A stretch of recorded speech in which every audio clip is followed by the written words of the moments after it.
Even one down the sideline, and he's got Cass over the top. Big side. Down the sideline. Touchdown. His signature move and his signature performance. Allen, big ball one more time. 58 yards this time. You're listening to the Bruin Bible. This is your host, Will Decker, bringing you UCLA football content all throughout the year for LA Football Network. What is up, Bruin Bible listeners? As I was coughing through the original intro, Will Decker, your host, here at the Madman. We are brought to you guys by our great sponsors today at BetOnline and Underdog Fantasy. Make sure to use that promo code UCLA LAFB to get a match up in your amount that you deposit to $500. We got some great bets. I know everyone's going to be talking about the big game. We got some bets going on this week for Underdog Fantasy, so make sure to check that out at using the promo code UCLA LAFB. Man, myth, and legend to my right, as always. We are gearing up. We will be meeting in Vegas tomorrow. Sin City, man. It's going to be a really crazy Super Bowl. 49ers and Chiefs. Going to be a lot of fun. How are we feeling on the eve of this fun trip for LAFB to get out there with the fam? Oh, feeling great, Thriller. Obviously, we're all, you and me and the rest of kind of the core LAFB team is going to be out there for Super Bowl Radio Row. So always such a great time for all of us to connect and be together. Folks may not realize, but many of us are sort of distributed across California, across the country. And so this is always a great opportunity for us to come together, have some great content and coverage, engage with the fans, but also it's sort of a retreat of sorts for the LA Football Network. So it's always a very exciting time of the year for us. And so it's sort of bittersweet, Thriller. I see you on screen, but I can't wait to see you in a few hours, tomorrow. So looking forward to it, but we're going to have tons of fun here tonight. Always a great time when I get to see the Madman in person. So really looking forward to a week of hanging and having a lot of fun. It was a crazy week since we've last talked about UCLA football. And I think the biggest storyline coming out of this week was not only was Chip looking around the NFL sniffing, but he had actually interviewed twice for the Raiders offensive coordinator position. And this is per very good sources through Ian Rappaport, Mike Florio of Pro Football Talk. Chip was looking around seriously, and it kind of feels like, the end may not be this season, but it does look like it's on the horizon, and we got to be starting to evaluate who the next coach of UCLA football is going to be moving forward. You guys have probably seen our, previous episodes where we've had coaches that we thought were some of the best around in terms of what they could do and what they could provide UCLA football moving forward. And you couple that with the loss of Deshaun Foster, who went to the Raiders, when Cliff Kingsbury spurned the Raiders OC job trying to go to the Commanders. My mind, I think that's a play to kind of team up with Caleb Williams. I think that's kind of the thing I got from that, because you just don't turn down OC jobs like that in the last second. But it really felt like Chip was going to go to Las Vegas for a while there. Talk to me about everything that's going on with Chip and the great Deshaun Foster, unfortunately, departing from UCLA. Yeah, Will, I'll start with the latter with the great Deshaun Foster. And you and I have talked about it a ton here, Will, about just how high potential he is as just a coach of young men from a schematic standpoint, a recruiting standpoint, talent development. He has just been so phenomenal for this program. A great UCLA running back, someone who's had a tremendous career in the NFL and then has decided to come back into coaching and spent the last 5-6 years at UCLA building up this running game and this program in such a significant way, right? Well, you mentioned it on Twitter. When you go back to the run of running backs, whether it's Charbonnet or Brown or Demetric Felton or Joshua Kelly, on and on the list goes, it really had the common linchpin and the common glue was Deshaun Foster. And so what a thrilling day for him in many ways. It's bittersweet, obviously, because we miss him so much. But, Will, I don't think this is goodbye. I think this is sort of see you later, because I definitely see a world where down the line, it could be a year or two, it could be more than that, but I eventually see Deshaun Foster coming back home to his alma mater, just albeit in a bigger role, whether that is offensive coordinator, whether that is ultimately the head man, because those are the types of folks that you want in those preeminent positions, alums, folks that understand UCLA, have a tremendous passion for it. Those are the ideal coaches that you want to have a long-term, long-run success with the program. So in many ways, Will, it's such a sad day, but it is kind of natural. When you're such a great young coach and a young mind, it's natural that other folks are going to want you. There's going to be a big market for your services. And in many ways, it's actually sort of a congratulatory item for Chip himself. I mean, think about Nick Saban and the number of coordinators that sort of pluck from him year after year after year because of the program that he's been with, and other elite coaches. So in a lot of ways, this is sort of the next step for Deshaun Foster. We're going to miss him tremendously, but he's going to have a lot of success in the NFL, and I hope to see him down the road, and I believe that we will at some point. With regards to Chip, Will, absolutely. I mean, what a roller coaster it's been. And to be very honest with you, Will, just to be completely clear, I'm not sure the roller coaster is just quite done yet. We know it's close, that the Las Vegas Raiders are sort of going in another direction outside of Chip. But until anything has been confirmed, and if anything has taught us the last few days, even when it is confirmed, it can be reversed in the case of Cliff Kingsbury. So we're not quite out of the woods here yet with this situation. It's close. But when you look at the whole situation, Will, from the beginning, whether he was linked very early to Bill Belichick and the Falcons, given that relationship. Then he was linked very closely to Dan Quinn as a package deal, first with Seattle and then presumably with Washington. Then you saw some chatter with Washington because obviously they went with Cliff Kingsbury, who was at a direct relationship with Caleb Williams. But Chip and Caleb had a very good relationship during the recruiting phase. It just, there was some gaps there in terms of NIL. And then now ultimately seeing Chip interview twice for the Raiders job really does tell you that I think he's keeping his options very open beyond 2024. I think he understands the writing on the wall, that UCLA's buyout goes to zero. He understands that the fans aren't that happy. He also understands that I think we're headed for another variation of the NIL world. I think there's a world here in 2024 and 2025 where legislation is going to be passed. There may be a cap on things. There may be players are going to become employees, of the university. That just happened this year, and just tonight with Dartmouth as being the first domino. We could see a world where NIL falls inside now the athletic department. So there's a lot of things where more resources are going to be needed moving forward. And I think he's getting a sense fans are not so happy with him, obviously very frustrated from a recruiting standpoint and whatnot. So I think he senses both ends of it, that maybe the sport is heading to a world that just doesn't align with his skill sets, and he can be in a position where he can just be a coordinator moving forward. And so I think it's both sides where he's making sure that he's keeping those relationships warm in the event that 2024 is his last year at UCLA. He can sort of pick up the phone and at least get some interviews and get going there. And the fact that Martin Jarman hasn't necessarily stopped him from doing that also tells you that this is very much of a prove-it year for Chip. He's gotten one more year. We've talked so much about the turnover with the chancellor, possible turnover with Martin Jarman. We talked about the implications of having to pay dead money in terms of salaries after everything that UCLA went through with the Regents and the Big Ten. We talked about the support with Casey Wasserman and how financially it didn't feel right to kind of get back in debt yet again after the 51.7. So there was a lot of reasons why Chip was coming back, many of which that weren't necessarily football related, but all of that rubber is going to meet the road at the end of 2024. And I think both sides acknowledge that there's a very real possibility that they may go their separate ways. Now, Chip may come in 24, surprise everyone. Expectations of this team are not as high as they were in 23. He exceeds expectations. There could be a new contract. There could be a new renaissance to his era. But there's also the very real possibility that they move away from each other. And I think we're just seeing the remnants and the building blocks of that taking place. Yeah, the tip of the iceberg about to play out for us with the Chip Kelly saga. And, I'm going to bet that he does have a great year offensively calling football. He's going to need it if he wants to get to that next position in the NFL, right? And we talked about it, man.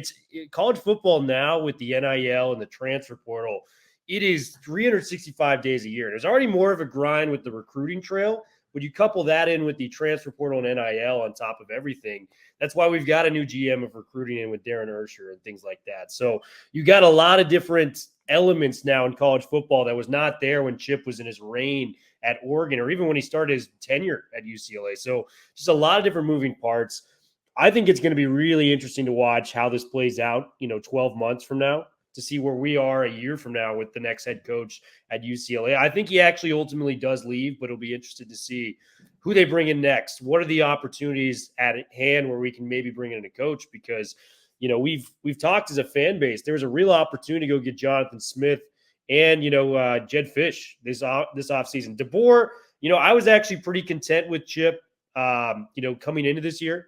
He had 9 wins. Yes, he didn't really play well in the Sun Bowl, but I was ready to bring him back, as a whole until this season. So a lot of moving parts, a lot of different storylines there. And you mentioned it, man, Deshaun Foster.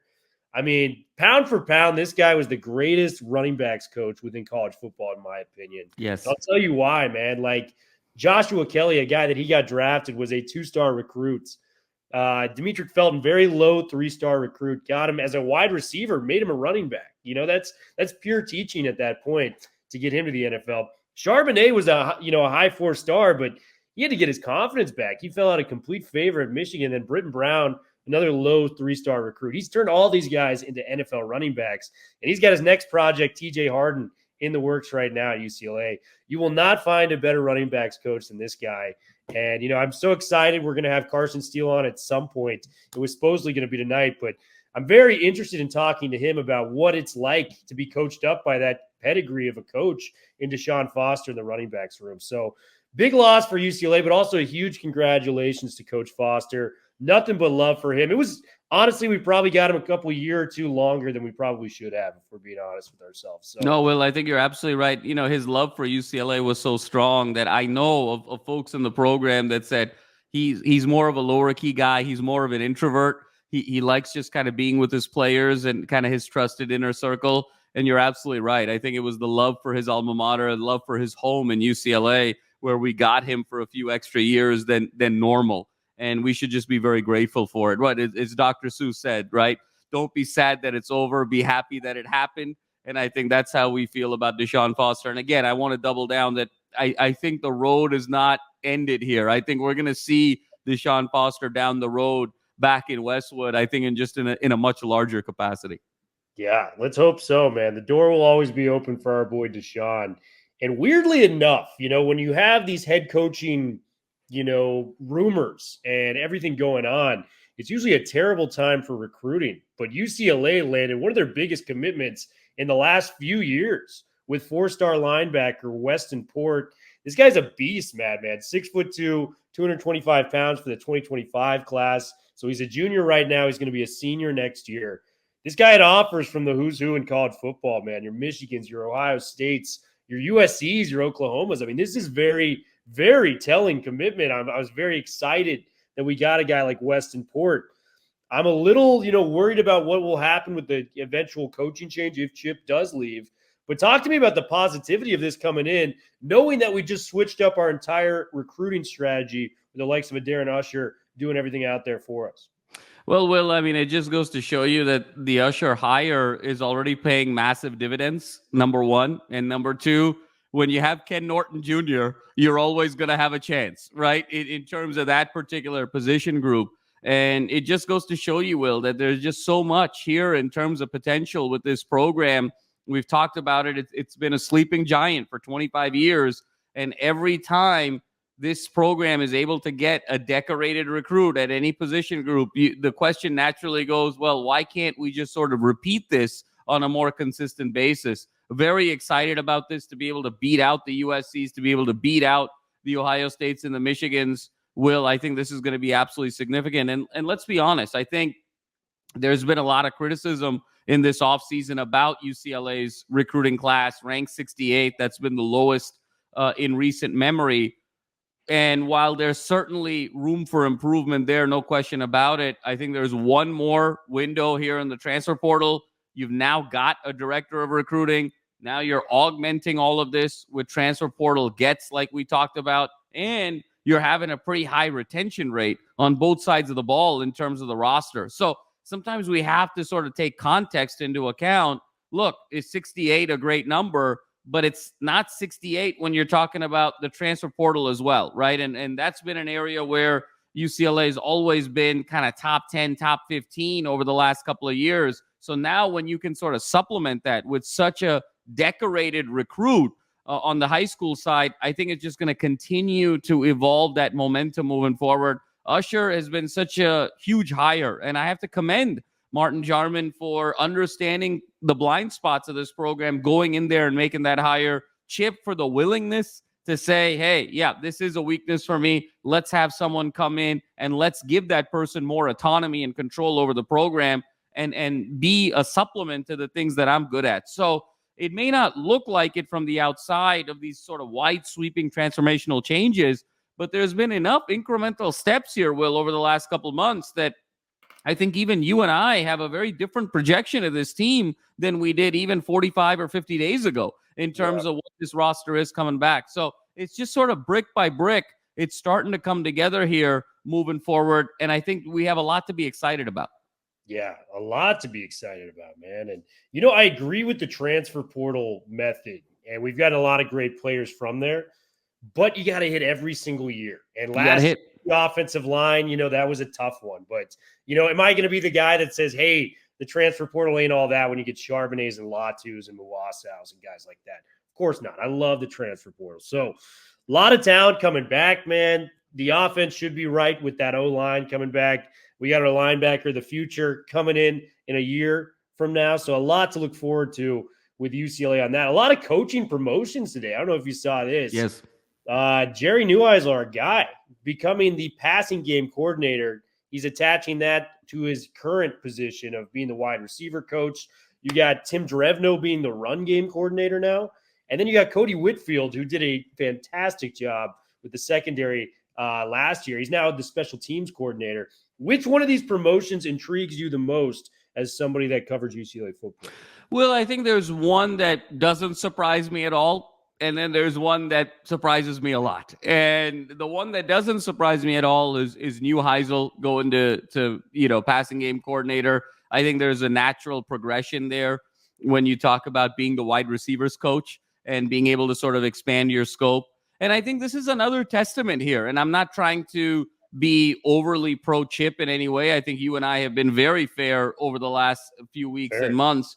But he is very good at being able to promote and empower his staff to have more responsibility year over year and get them in a situation to be better coaches and either be sort of significantly promoted in-house or get the opportunity for better jobs elsewhere. And so in that regard, I think he's a very good boss, actually, when it comes to the staff.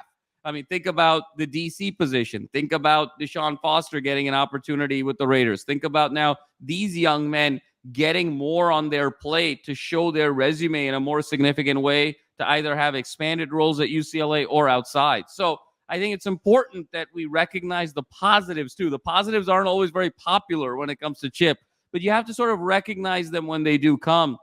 Neuheisel, I think, has given just his sort of energy, his enthusiasm, the work that he's done with the receivers when it comes to kind of the likes of the Jake Bobos, on down the list. I think it's going to be a very exciting year with J.Michael and with Kyle Ford and Logan Loya and everybody that's coming back. So I think there's sort of a natural progression here to say, look, I sort of have jurisdiction over these big-time vertical threats. Let me put more of an arc in my English and my emphasis on the passing game. And so really excited about that.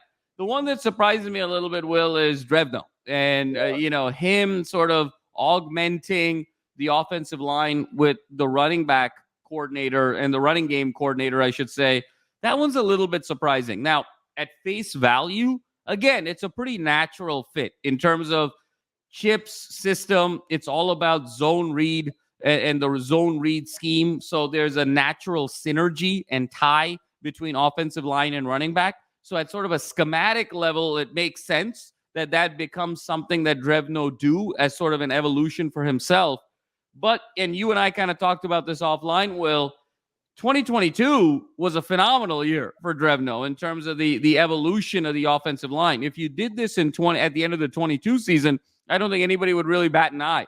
But the fact that this is happening after the 23 season, a year where the offensive line really didn't come along the way they did in 22, where they stayed flat, you could argue maybe they even regressed over the course of the season, just given how none of the quarterbacks could even stay upright, get in any sort of a rhythm, stay injury-free, and the offense never really found an identity. So to have Drevno now take that on along with the running game coordinator makes you sort of wonder, A, can he handle it?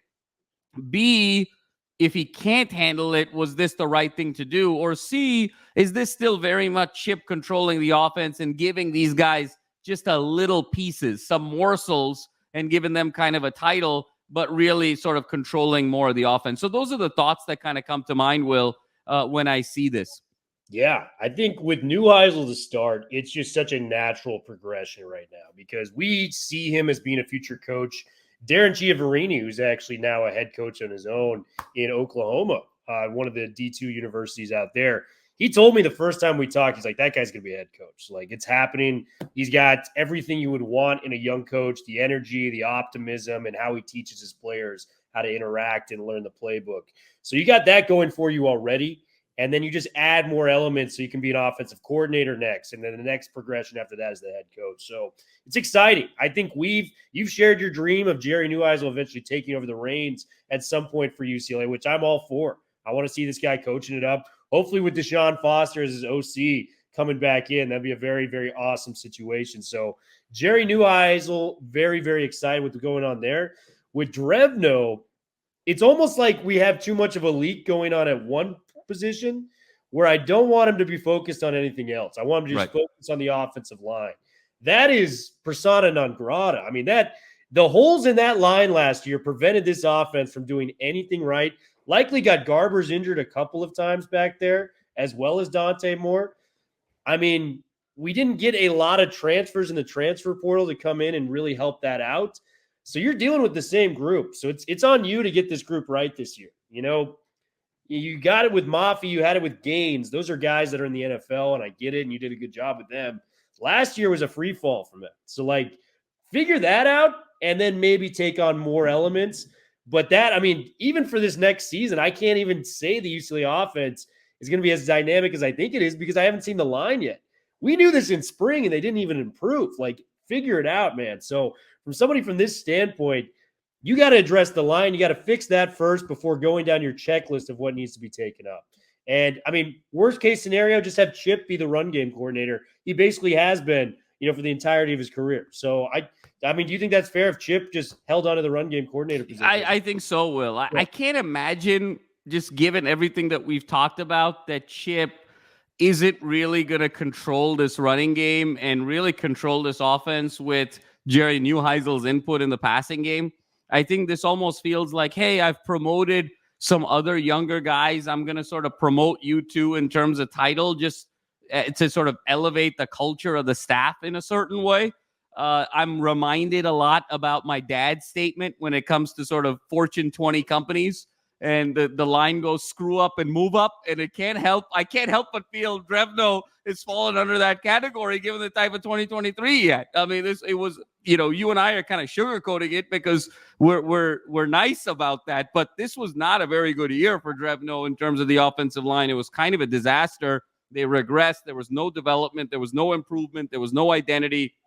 There really wasn't anything consistent in terms of scheme, in terms of player development or what have you. So the answer to that is, well, he's not doing his core job well. Let's give him more to do. I mean, it just doesn't quite sit right there in terms of what's really going on. So I want to kind of give the benefit of the doubt here that this is maybe just a promotion in title only because the other guys were getting promoted. And maybe there's a situation where, look, if you don't kind of give him this additional title, maybe he leaves. And now you're in a situation where you got to get another offensive line coach at this point in the year. So maybe there's a little bit of that going on behind the scenes. But I have a hard time believing Chip, being kind of the cerebral guy that he is going to be giving up too much of this running game to Tim Drevno. I mean, there's so much of the Chip offense is predicated on the running game. I almost think of this title, Will, in a lot of ways, the way Cliff Kingsbury's role was at USC last year with Lincoln Riley. It was like, well, he was an offensive analyst. He was sort of in an advisory capacity. What he actually did was sort of fluffy at the edges because Lincoln Riley was the offensive coordinator at USC. And I think there's a similar situation here where I think there's sort of a title in place, but let's not, mistake it. I mean, Chip Kelly is the offensive coordinator of this team. That's the bread and butter of Chip Kelly in terms of the thing that he's actually good at. So I have a hard time believing Drevno is going to have a significant say in the run game the way Jerry Neuheisel will in the pass game. Yeah, Fortune 20 failing upwards. This is the lost Roy child from Succession. It's Tim Drevno. I mean, come on, man. That offensive line was, chaotic last year, as I've said many of times. So the last thing we want, Will, is for Tim Drevno, like in the middle of a game, to come to Chip the way Roman did in Succession when the satellite blew up, where he's like, listen, I pushed for this, okay? And then the satellite blows up, and then you're like, well, is it really that bad, Chip? That the satellite blew, that we can't run the word -7 rushing at halftime. Is it really that bad? So. Yeah, he's crying at they're having the open meeting for the running backs in the group. He starts openly crying in the middle of the speech, like Roman Roy did, at his dad's funeral. So, I mean, just get the O-line right, and then we could talk about some other stuff, Drevno. That's my point on that front. Let's talk some basketball, man. UCLA basketball, this has been kind of a revelation on what Mick Cronin has done. Since that embarrassing Utah loss, the team has really come together. They've won 5 of their last 6. They just beat both Oregon schools that were in town this past weekend. Dylan Andrews is blossoming into maybe a first or second team All Pac-12 player right now, is what it's looking like. 20 points, 7 assists in that ball game. Like I said, Stefanovic is hitting his shots. He's getting rebounds out there. Bona, that kind of feels like the big 3, as we talked about previously. And, even guys like Sebastian Mack are kind of taking a back seat with this kind of new look Bruins team. Talk to me, man. It's a lot of excitement coming down. We made a prediction earlier, Madman, that if they made a run like what they are right now, they'd have a shot in the conference tournament, and then anything's possible after that. It's certainly looking to play out as you stated it earlier in this season, Mike. Well, Thriller, this is very exciting. This is starting to feel a little bit like the 2020 season, the year before the first 4 to Final Four run, the season that got kind of cut short with COVID. Again, it was a rough UCLA start, but they found a way to end up 19-13, 12-6 in the conference, got the second in the conference that year, despite the shaky start. This feels classic Mick Cronin midseason to late season run. Will, you said it best. I mean, winners of 5 of their last 6, the lone loss being the game at Arizona in McHale up 19. I mean, it's unbelievable. They're maybe 8 or 9 minutes away over the last 6 games to having won 6 in a row. And now here you are, got to 500 on the season, 11-11, and now they're over 500 in conference at 6-5, Will. And you said it best. The identity of this team has been formed now. And Dylan Andrews, we've been yearning for the point guard all year, and the point guard has arrived. And one thing that I've loved about Dylan Andrews the last couple of games, Will, is he is now starting to become the unquestioned leader of this team, and he understands it, and the teammates understand it. And I think that he's starting to get that great point guard awareness over the course of a game of when do I need to score and when do I need to facilitate. And I thought he was absolutely brilliant at the end of the Oregon game. UCLA was up 7-9 points. They were up 9. Everything looked kind of comfortable in the second half. They had their own tip on to make it 7. Oregon came down, hit a couple shots. It was down to a 2-point game. It was tied. And then Andrews comes in, hits huge shots, both in the mid-range as well as from 3 to really seal that game, along with Stefanovic and his huge rebounds and his timely free throw shooting. It was absolutely sensational to see, Will. He is developing. He can get to the mid-range sort of at will in terms of that 1-2 dribble, left to right crossover, get to the elbow. That is always there for him. And now he's just very calm and fluid in his motion, and he's getting guys involved. And I love Stefanovic's game, Will. It's changed. You see just the number of dribbles has gone way down over the course of the season. He's gone from a James Harden style to a Klay Thompson style. I mean, it's literally one dribble, and he's either pump faking dribble up for the mid-range, or he's dribbling to the side to stay at the 3 and go up with it. And if it's not there, he's kicking it back out. He's coming off of these curls on the mid-range. He's really just staying balanced and doing some great things. And then in a game where Bona was in foul trouble, Bona was also sort of banged up, and he comes in there and helps out with the defensive boards to the tune of 15 points and the 10 big rebounds to close that game. So Stefanovic and Andrews kind of being the anchor in the backcourt, Bona causing havoc in the middle, with his defensive rebounding, with his block shots, and just being a huge presence up front. And now it seems like, Will, especially with this last game, Sebastian Mack now coming along. At the start of the year, it was really kind of his team, his show. Now he kind of took a real step back, but you saw the elements in that Oregon game. He came in, was very aggressive, did some very nice things en route to a double-figure performance. And it always takes 4 guys, Will. It takes 4 guys in college basketball. You need 4 guys that are capable of getting you 15 any night. And now it seems like between Andrew, Stefanovic, Mack, and Bona, they have their 4. And then you've got some really nice rotational players with the likes of Williams and Burke, John Vide getting involved, McClendon getting involved. Mara's got some confidence. Mara's getting involved. I mean, Mara, with some of the rim runs there and having some really nice moves. Even the last game he just couldn't finish earlier in the game was absolutely phenomenal. So it's all coming together, Will. They're starting to believe. The defense is obviously their calling card, and now it's all about the timely offense. And we said it best, Will. This is a run to the Pac-12 tournament. Look, this team is sitting 6-5 in the Pac-12.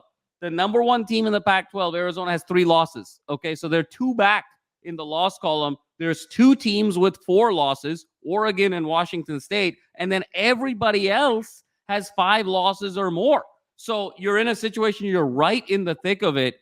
And what you really want to do is you want to get one of those top 4 spots because it gets you a bye in the Pac-12 tournament. And so rather than having to win 4 games in 4 days, which is such a Herculean effort, if you get one of those byes, you're down to 3 wins in 3 days. And so you're one good long weekend away from making it to the NCAA tournament in a conference that doesn't have another top 25 team outside of Arizona, and you just had them on the ropes in McHale, and you don't have to play them in McHale again. So this is really exciting, Will, moving forward of where this team can be. Obviously, the Bay Area trip coming up this weekend, but if they can find a way to at least split the Bay Area trip this weekend, it's a home-heavy schedule to close things out. This is a team that can make a run, not just to win the Pac-12 in the regular season, but at the very least finish top 2. And who would have thought that just 2 weeks ago? So kudos to Mick Cronin and these players for really galvanizing and coming together. This is a special time here to watch this resilient group evolve over the course of the season. Yeah, Cronin is earning his paycheck in the last 6 games. He's been sensational, getting the guys back on track after what we've talked about on air. I mean, it was one of the most embarrassing losses in the history of UCLA basketball. So just to kind of correct the ship that fast after something like that, very, very impressed. And I'll be honest, I don't know if I've seen a turnaround of any player like Dylan Andrews has done this year. I mean, he has completely altered his game. I really have just started paying attention. I followed the team last year. I know Andrews was a bench guy. Comes into this season, and, he looked just off ball. I'm going to stay in the corner, just shoot a 3. And, it was very Will McClendon-ish in a way. You just didn't see him. He's an ISO player. And the fact that this guy's developed not only into our best passer and playmaker, but also as a guy that's going to get you 15 to 20 a night, it's been very, very fun to watch what Dylan Andrews is doing because he has totally remade his game, and the team is just benefiting from it in so many different ways. So, Dylan Andrews, hats off to you, man. Keep it up. We're not through the thick of it yet, so keep going, keep going. I think we can sweep the Bay Area this weekend, man, so I'm excited to see that. We'll be following in Vegas. Maybe have to put some tasty little bets down using our friends at Underdog Fantasy and Bet Online. Madman, so great to have you on. So great to be seeing you this week, dude. We're going to have a blast. We're going to have at least one in-person Bruin Bible this week, so stay tuned. Carson Steele couldn't be here tonight. That was going to be the big guest, but I think we're going to have a little guy named Eric Hendricks maybe coming on this week as he's going to be at Super Bowl week, so that's going to be big. And Carson will be coming on soon. Maybe some other names. We'll keep you guys in the loop. Bruin Bible, we are officially out. We'll be talking to you guys very, very soon. Fours.